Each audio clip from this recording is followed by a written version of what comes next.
السلام عليكم ورحمة الله تعالى وبركاته. أنا إذن سلامي لما نقير سترنتهين halkaad igala socota waa jiralka ladan cabdo dhegeysto. waxaan rajeynayaa inaad jiralka subscribe like share doonto insha allah. waxaan rajeynayaa dhammaantiin inaad caafimaad qabtaan san aniga wuu caafimaad qabaa alxamdulilah.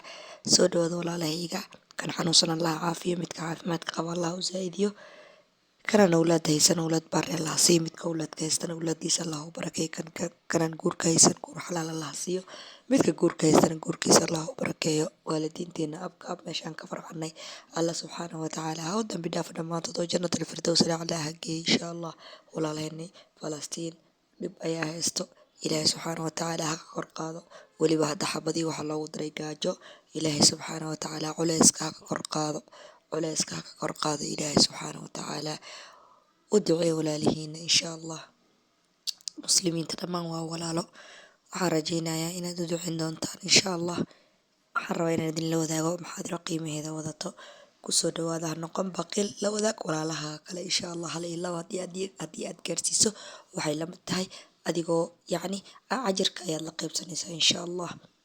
kusoo dhawaada, kuna salli xabiibkaaga maxamed sala allahu calayhi wasalam. maalintaada adigoo ku sallig nabi maxamed sala allahu calayhi wasalam iyaysan kaa dhammaan, adigoon istiqfaarsan iyaysan kaa dhammaan. allah subxaanahu watacaala anu wada noqono dhammaanteena. sallu cala alxabiib, allahuma salli wasalim calaa nabiyina maxamed.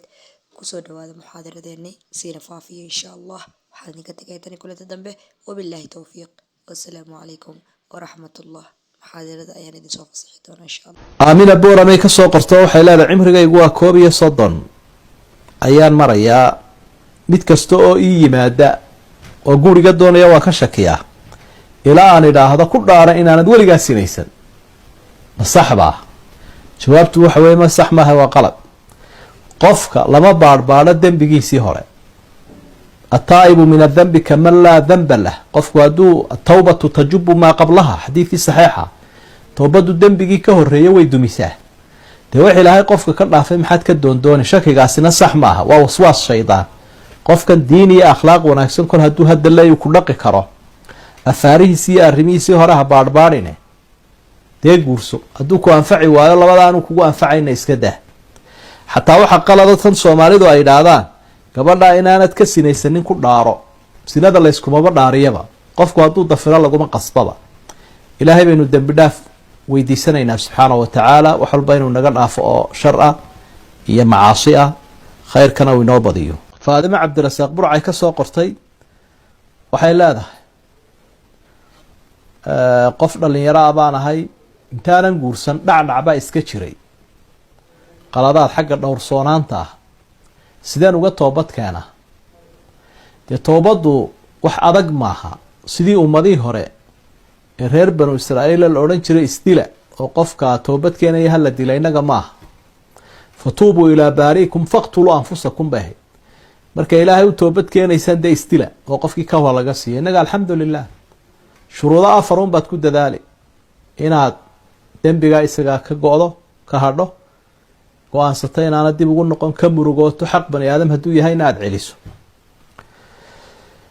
markaa kole dad ka toobad keentay allaha ka aqbalo. su-aasha sucaad baa nairobi ka soo qortay waxay leedahay dhul baan leeyahay, muddaan hayay, saka ma ka baxaysa? jawaabtu waxa weye dhulku waa 2 nooc. hadduu yahay dhul aad ugu tala gashay ganacsi inaad sii iibiso, ka macaashto, meel kala iibiso, saka waa lagu leeyahay. hadduu yahay meel aad ugu tala gashay warshado iyo maalgashi ama guryo aad dhisatood gasho, saka laguma leh. labadaa nooc baa loo qaybiyaa dhulka. su-aasha kale waxa soo qorta inanta muuna laydha hargeysa ka soo qorto waxay leedahay ruuxa dumarka ah ama mucalimad baan ahay, marka aniga iyo ardaydiiba waxaan ula dhibanahay. ardaydii hablaha aydan u dhigayay qur-aankii inuu muddo naga baaqanayo markaanu caadada leenahay, maxaanu yeelnaa?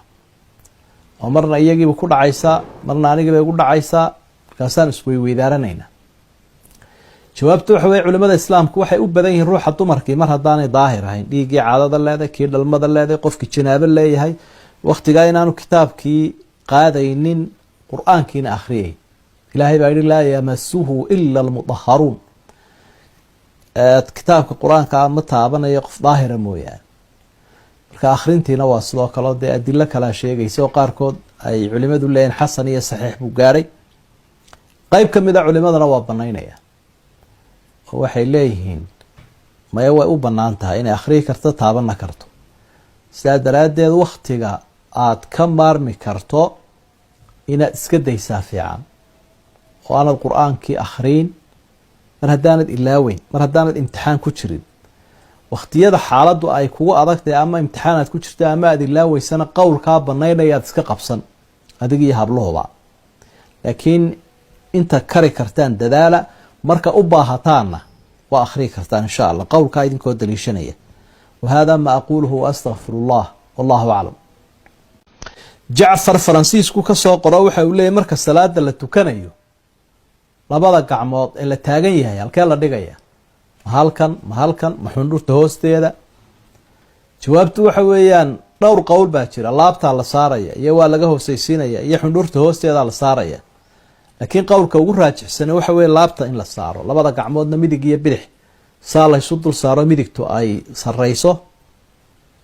amaba saa la isugu qabto laabtana la saaro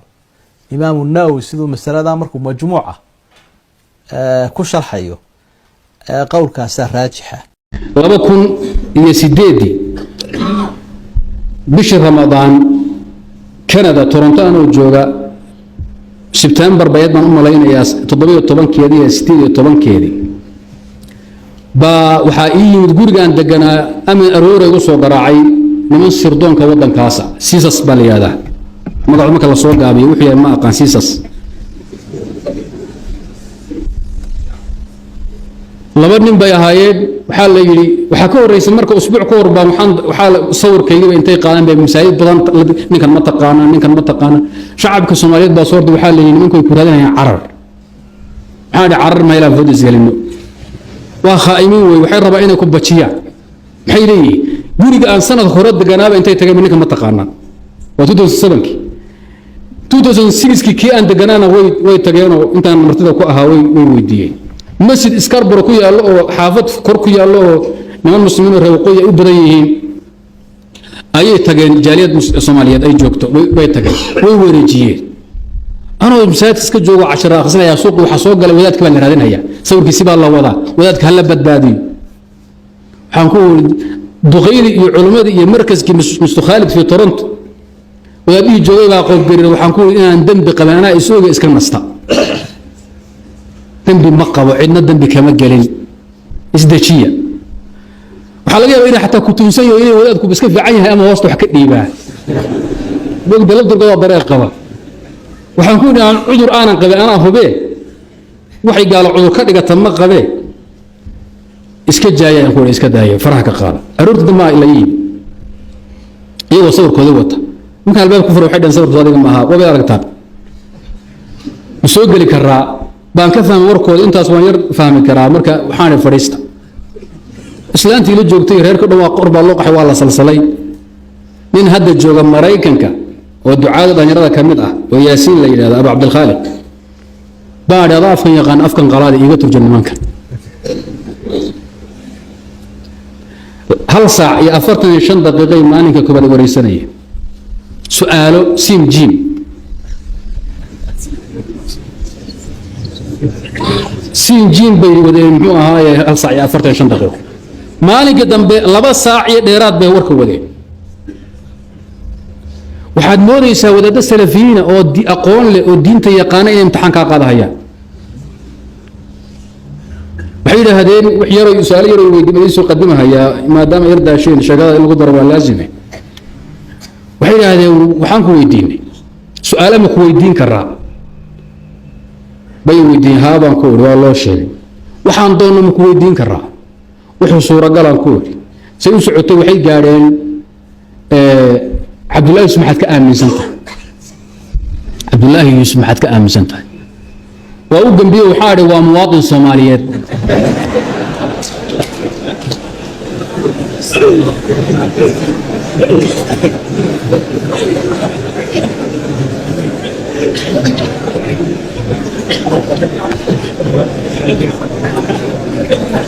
ترتيب مساعدك يعني مساعدك يا سال لو قصدين مرق وحان كوري مواطن سومالية وحان كتغي وحي وطان كتاب كي نواقض الإسلام وان أخرون دميي وان قضب سديدات مركان مريو أن كهالي عبد الله يدولة ديسا أحمار منكي أهيلية المسلمين تكهيلية المسلمين تنكونفوريد غير كده وحيا اللي يبان كهالو انتان هل كره ان بان هالله او اسو ترجمان او انجليز ku qoran oo soo qorteen bay wataan kitaabkii iyo tarjumadii iyo hadalaha iyo qoran bay wataan marka waxaan ku ri muwaadin Soomaaliyeed weeye markaan oo kadib markay gudbaan baa rawarka in la kala baxo way iska istaageen halka ma aysan dhaafin waxay dhaheen diinta islaamka ma laga bixi karaa ma yaan laga bixi karo waa diinta xaqay u dambeysay ninkii ka dhaxbaxa madaxiisa maqan waxay miyaan la saamin karin oo intii diinta islaamka laga baxo oo buudiyaha iyo kristanka miyaan la soo saamin karin waa wixii bani aadam dajiyay ee khalqi iyo ay dhowdhoobeen baa tijaabo galee diinta waa diin rabbi ilaahay baa soo dajiyay waana xaqiiqada u dambeysay ee la soo qadimay meel loo dhaafo malaankood waxay ninkii ridoobay diinta ka baxa intuu warka dhageysan waay dhaqaaqa maxaa ku samaynaysaa waan dilaynaa baa masuulka ka goynaysa surkan ka goynaynaa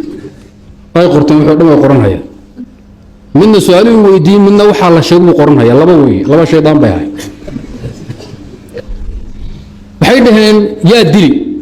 waxaan hadii nidaam iyo xukuumad iyo islaam maamul jiro maamulka dili oo loo day wala dacweyn qaadiga loo geyn qaadiga xukumi haduu toobad keeni waayo hawsha uu ka noqon waayo leexada taqaan geedka la saaraya waxay dhaheen hadaan dawlad jirin oo maamul jirin oo diintii ruux uu ka bax maxaa ku samaynaysaa ruux oo muslim oo dili karaa dili baa aydi nin walba muslim awoodo inuu dilo baa dilahaya haddaysan fidna taa ka weyn ka dhalanayn way qorteen waxay dhaheen kitaabkaada aad meesha ku akhriday kitaab cusub oo waddankeeda aan iman jirin weeye khalkhal buu abuuray karaahiye iyo isnacayb buu muslimiinta ka dhex abuuray dadkii kristanka ahaa kitaabkan maxaad afrika oo keentood kanada u keentay waxaan kitaabka anu ma wadani maktabadiinaan ka soo qaaday rubayn ahay maktabad weyn oo ku taala Toronto oo muxuu ahay aad u weyn oo bartanka magaalada ku taala Toronto waan ka soo caariystay waliba ka arintan yeeshaan xubin kan ka soo qaad hatta waan ka waayay masjidkii muusan oolin kitaab kaarka uu soo bixiyay kitaabka oo tiin doorahooda iyo hawlii kale ku yaalaan waa kan idinka keenay maxaa u keenteen una dhigteen maktabad weyn oo public oo wax laga akhristo qodobka way ka gudbeen inay ku jireen baa iskaga gudbeen waxay dhigeen kitaabka marka akhriis waxaad sheegtay in Ethiopiaanka cid u heelisa ama la shaqeysa ee muslimiinta ku waxyeelaysa dhiigooda u banaayo la dilay gaalayihiin waxay anaga Kanadiyaanka ee saddex kurfiisa ku siin ee wadanka aad timid ee ummadii Soomaaliyeed ee kula dhalatay Allah hadashay wax u sheegtay kadibna adoo nabad qaba aad laabatay Ethiopia waan taageeraaye dhiigana uma banaayahay dheer su'aal adag gudbay la galeen waxay nafxiligeeda dhaaf meeyay nimankan wixii kula qman u sheeg waxaan ku wari kaalmaha Ethiopia siisa haddii uu kaalmo yahay iqaato dadka baahan iyo dadka agoomaha iyo abaaraha iyo ceelasha iyo biyaha iyo daawooyinka dhaqaatir wax nooca u soo dadka aadamaha dhanba u qabata iyo Afrika badan ba xataa Soomaaliya asiisaana waa gooni hada laakiin ka qayb qaataan taa kula milatary Ethiopia ka